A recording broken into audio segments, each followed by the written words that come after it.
Salve, salve galera, eu sou o Denis Bofarin e seja muito bem-vindo a este canal. Bom, no vídeo de hoje nós vamos ver quem é o anticristo então que as escrituras nos mostram. Vamos ver com detalhes históricos e com versículos bíblicos também. É muito interessante, vamos ver então realmente quem foi o anticristo, quem é o anticristo e quem é o homem da iniquidade de que fala o apóstolo Paulo. Então vamos ver quem é aqueles homens que a religião, a igreja escondeu por tanto tempo, disfarçando assim quem foram esses personagens das escrituras, da Bíblia, que nos conta uma história passada. Então, primeiro, vamos lá ler em Daniel, capítulo 9, versículos 26 e 27, desmistificando uma teoria então ensinada pela igreja que não está nas escrituras. A religião hoje ensina que o anticristo fará uma aliança de paz. Mas olha o que as escrituras diz. Vamos lá. Daniel 9, 26 e 27 diz assim: depois das 62 semanas será morto o ungido e já não estará. E o povo de um príncipe que há de vir destruirá a cidade e o santuário. E o seu fim será num dilúvio.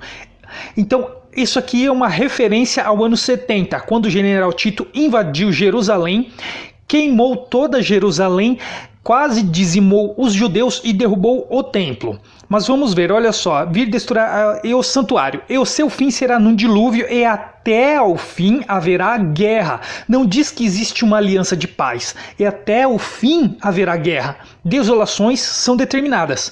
Olha o verso 27 agora.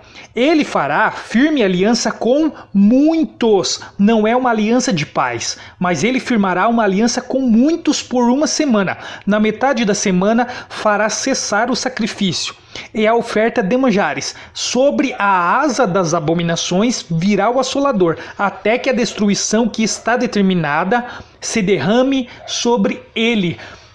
É isso, então haverá guerra até o fim. Então por que a religião ensina que o anticristo vai fazer uma aliança de paz?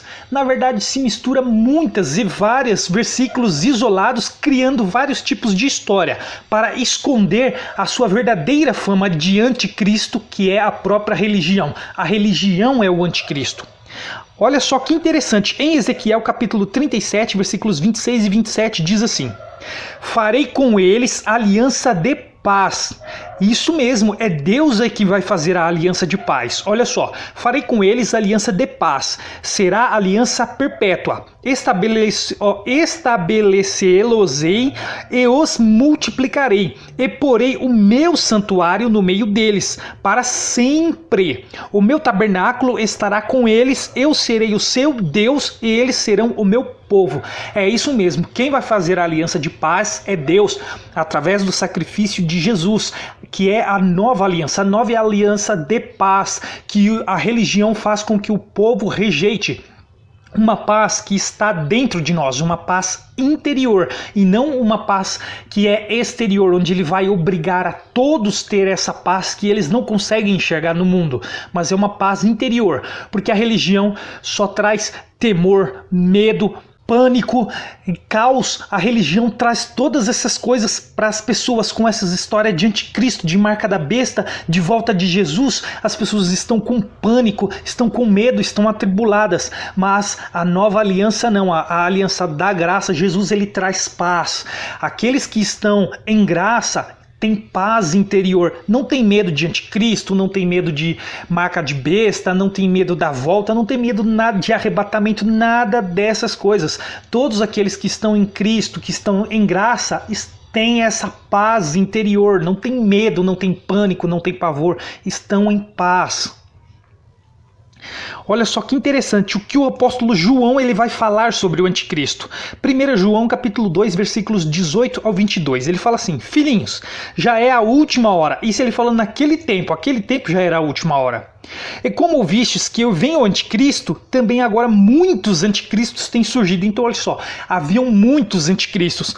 Pelo que conhecemos que é a última hora, eles saíram do nosso meio. Então olha só, os anticristos, que são vários, não é apenas um anticristo, porque a religião mistura todas as passagens referentes ao anticristo e o homem iníquo, da iniquidade. São dois personagens diferentes. Olha só, são muitos anticristos. Todo aquele que é contra Cristo é um anticristo. Eles saíram do nosso meio, entretanto não eram dos nossos, porque se tivessem sido dos nossos, teriam permanecido conosco. Todavia eles se foram para que ficasse manifesto que nenhum deles é dos nossos. E vós possuísse unção que vem do santo, e todos tendes conhecimento. Não vos escrevi porque não saibais a verdade, antes porque a saibais, e porque mentira alguma jamais procede da verdade. Quem é mentiroso, senão aquele que nega que Jesus é o Cristo? Este é o anticristo, o que nega o Pai e o Filho. Então, os anticristos foram aqueles primeiros discípulos dos próprios apóstolos que ensinaram outras religiões diferentes daquela que Cristo ensinou. Só que ensinaram no nome de Cristo, que surgiu a Igreja Católica misturada junto com Roma depois. Então olha só, vamos ver outras declarações do apóstolo João. Em 1 João 4,3 ele diz assim: e todo espírito que não confessa a Jesus não procede de Deus. Pelo contrário, este é o espírito do anticristo, a respeito do qual tendes ouvido que vem e presentemente já está no mundo. Então já naquele tempo o espírito do anticristo já estava no mundo, que é a religião. A religião é o espírito do anticristo. E vamos ver isso claramente nos próximos vídeos e inclusive nesse. Olha só em 2 João ainda, capítulo 1, versículo 7. Porque muitos enganadores têm saído pelo mundo afora, os quais não confessam Jesus Cristo vindo em carne. Assim é o enganador e o anticristo. Então vamos ver que o anticristo, ele se levanta contra tudo o que é Cristo. Tudo que Jesus ensinou, o anticristo ele vai ensinar o contrário. Tudo que a palavra está na palavra, está escrito, o anticristo ele vai ensinar o contrário. Agora vamos para uma passagem interessante de Paulo. Olha só, ele fala assim: ninguém de nenhum modo vos engane, porque isto não acontecerá sem que primeiro venha a apostasia e seja revelado o homem da iniquidade. Esse homem da iniquidade não é aqueles anticristos que o apóstolo João estava falando. Esse é outro, é um homem específico e nós vamos ver quem é este homem. O filho da perdição, o qual se opõe e se levanta contra tudo que se chama Deus ou é objeto de culto, a ponto de assentar-se no santuário de Deus, ostentando-se como se fosse o próprio Deus. Não vos recordais de que ainda convosco eu costumava dizer-vos estas coisas, e agora sabeis o que eu detém. Então vamos parar um pouquinho aqui que olha só. E agora, olha o que Paulo fala, e agora sabeis o que eu detém. Paulo escreve essa carta entre os anos 50 a 52. Esse homem iníquo era Nero.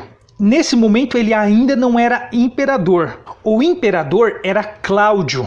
E Cláudio impedia que Nero fosse imperador. Por isso tinha que ainda esperar o momento em que Cláudio ele iria ser assassinado para que Nero, pela sua própria mulher, para que Nero então pudesse herdar o trono, o reino ali, o império. Então Nero, através disso, ele viria a ser o imperador, mas nesse momento ele ainda não era. Então Cláudio era o que impedia que Nero ele fosse o imperador nesse momento que Paulo escreve essa carta. Mas, vamos continuar aqui. Para que ele seja revelado somente em ocasião própria. Com efeito, o mistério da iniquidade já opera e aguarda somente que seja afastado aquele que agora o detém, que era Cláudio. Então será de fato revelado o iníquo, a quem o Senhor Jesus matará com o sopro de sua boca e a destruirá pela manifestação da sua vinda.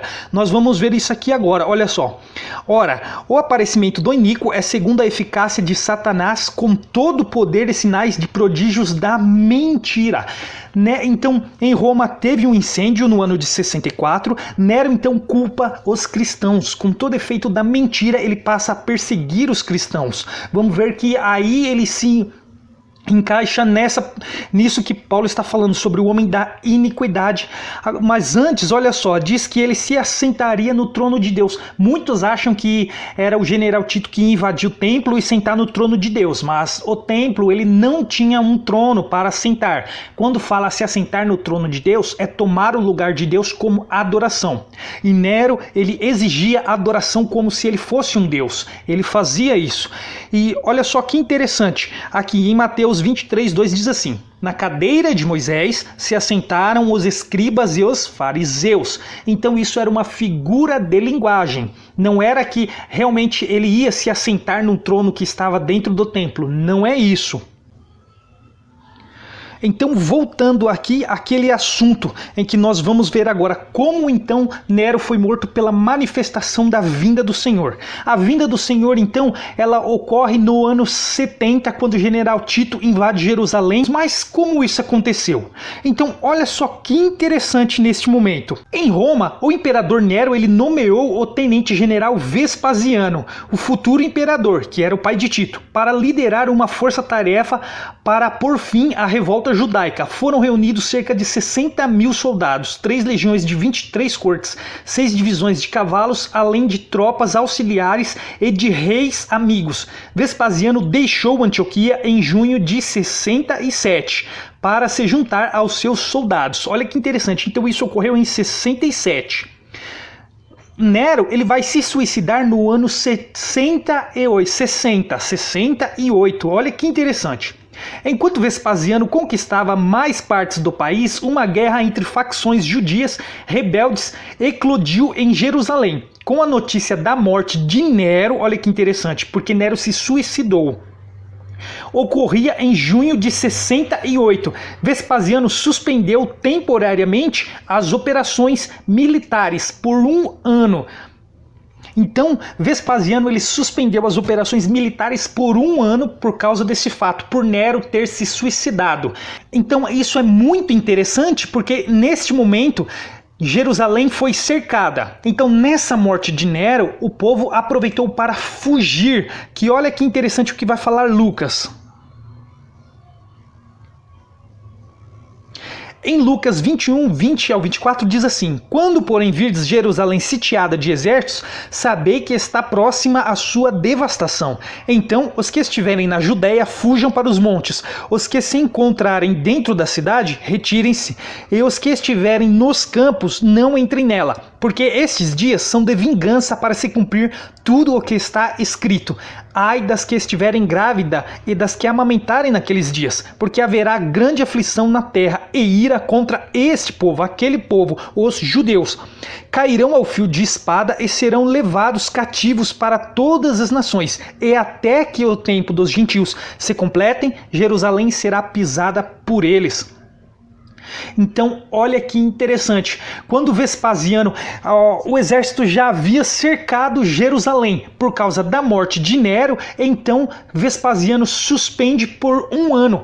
Esse momento foi o momento em que o povo ele aproveitou para fugir de Jerusalém e fugir de Judéia. Então a igreja, os cristãos, eles escaparam desse evento que ocorreu no ano 70 pelo general Tito. No ano 70, então, o general Tito, com a ordem de Vespasiano, ele invade Jerusalém e destrói toda a cidade, derruba o templo, incendeia a cidade e quase dizima os judeus. Mas a igreja, os cristãos fugiram justamente por causa da morte de Nero. Eles conseguiram escapar justamente como Paulo ele diz que a morte dele foi como ocorrido por conta da vinda do Senhor, ou seja, uma vinda de juízo, uma vinda de julgamento contra Israel, contra Jerusalém. Mas não é só isso. Olha agora que passagem interessante.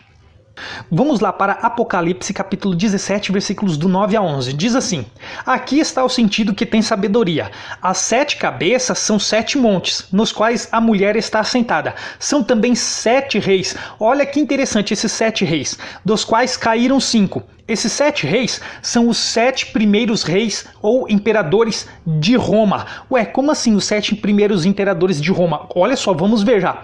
Um existe e o outro ainda não chegou. E quando chegar, tem que durar pouco. E a besta que era e não é, também é ele o 8º rei. E procede dos 7 e caminha para a destruição. Então, os imperadores, eles foram... Eu vou colocar aqui na tela para vocês verem. Olha só, foi Otaviano Augusto, Tibério, Calígula, Cláudio, Nero, Vespasiano, Tito, e o oitavo que diz aqui foi Domiciano. Então olha só, o primeiro era Otávio Augusto, o segundo Tibério, o terceiro Calígula, o quarto Cláudio e o quinto Nero. Aqui fala que os 5 haviam caído, 5 já caíram, olha só, dos quais caíram 5. Um existe, que era Vespasiano, e o outro ainda não chegou, que quando chegar tem que durar pouco, que é Tito. Olha que interessante. Tá aqui o versículo do lado e a partir de Nero, os imperadores. Olha só, Tito, ele dura de 79 a 81, apenas 2 anos apenas, ele dura muito pouco. E depois de Tito vem o oitavo, que é Domiciano, que é o próprio irmão, é o irmão de Tito. Olha que interessante. E quando chegar tem que durar pouco, que esse é Tito, ele durou pouco, 2 anos. E a besta, que era e não é, também é ele o oitavo rei, e procede dos 7, e caminha para a destruição, que é Domiciano. Sabemos então por vídeos passados que tanto Nero como Domiciano ele se considera então um sucessor de Nero, se autodeclarando Deus e exigindo a adoração, perseguindo também os cristãos. Lembrando que quando o apóstolo João ele fala sobre o livro de Apocalipse, quando ele tem a visão, ocorreu no dia do Senhor, que foi exatamente no ano 70. Eu não estou falando quando ele escreveu Apocalipse, que foi depois que ele teve a visão, mas nesse momento em que ele tem a visão. Esse momento em que ele tem a visão, o imperador ali naquele momento era Vespasiano. Então, quando ele tem a visão no dia do Senhor, no ano 70, já haviam se passado 5 imperadores. Nero havia acabado de se suicidar.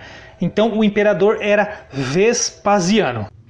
E olha que interessante agora. Vamos para Apocalipse capítulo 13, versos do 11 ao 14. Diz assim: Vi ainda outra besta emergir da terra. Possuía 2 chifres, parecendo cordeiro, mas falava como dragão. Exerce toda a autoridade da primeira besta na sua presença. Faz com que a terra e os seus habitantes adorem a primeira besta, cuja ferida mortal foi curada. A primeira besta, então, era Roma, os imperadores romanos. Olha só, também opera grandes sinais, de maneira que até fogo do céu faz descer sobre a terra. Essa simbologia de até fogo do céu faz descer é porque era uma simbologia para acabar com o inimigo através do fogo. Assim como Jerusalém foi incendiada pelo general Tito, essa segunda besta, ou cordeiro que falava como dragão, ele também exerce o mesmo poder, que é a própria Igreja Católica quando se tornou romana. A Igreja Católica, então, faz que todas as pessoas adorem Roma através da religião dela própria. E ela também faz com que desça fogo do céu. Como assim? Ela cria a fogueira e condena todas as pessoas que são contra a própria igreja à fogueira, que foi muito tempo conhecida pela fogueira da Inquisição.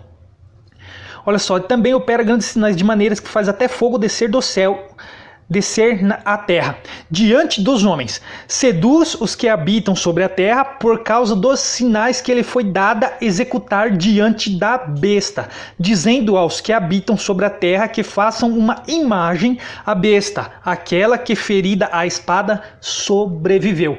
Aquela que ferida à espada, então, quando Roma perseguiu aqueles cristãos que na verdade não pregavam o evangelho de Cristo, que depois foi na Ásia Menor, onde relata o próprio livro de Apocalipse, das 7 igrejas da Ásia Menor, que elas eram sinagogas de Satanás, elas passariam pela tribulação, que ali haviam pouquíssimas pessoas que estavam verdadeiramente no evangelho de Cristo, mas a grande maioria em todas as igrejas, elas não estavam, eram sinagogas de Satanás, tinham obras de nicolaítas e muitas outras falsas doutrinas. Essas igrejas, então, eles se tornaram a Igreja Católica quando Constantino, então, adotou esse tipo de cristianismo e fez de Roma esse cristianismo a religião oficial. Então, a igreja se torna Roma. Roma, então, sucumbe, Roma cai. E aí a igreja se torna o Império Romano cristão. Então a besta que foi golpeada, que foi Roma, agora se tornou a própria igreja que antes era perseguida. E é a igreja agora que se tornou Roma, ela passa a perseguir e condenar todos aqueles que vão contra as doutrinas da igreja. A igreja manipula, monopoliza a leitura das escrituras, a leitura da Bíblia, exige a própria interpretação e faz com que as pessoas aceitem a sua interpretação. E aqueles que rejeitam são tomados como herege e condenados à fogueira. E tudo se encaixa perfeitamente, porque a Bíblia é um livro que conta uma história passada. Então galera, por enquanto esse foi o vídeo, eu espero que vocês tenham entendido e tenham gostado e aguardem os próximos, que vão vir mais e mais doutrinas que são contra aquilo que o próprio Jesus ensinou, vindo da própria religião, da própria igreja de Roma. Então eu vou ficando por aqui e espero vocês no próximo vídeo. Até lá!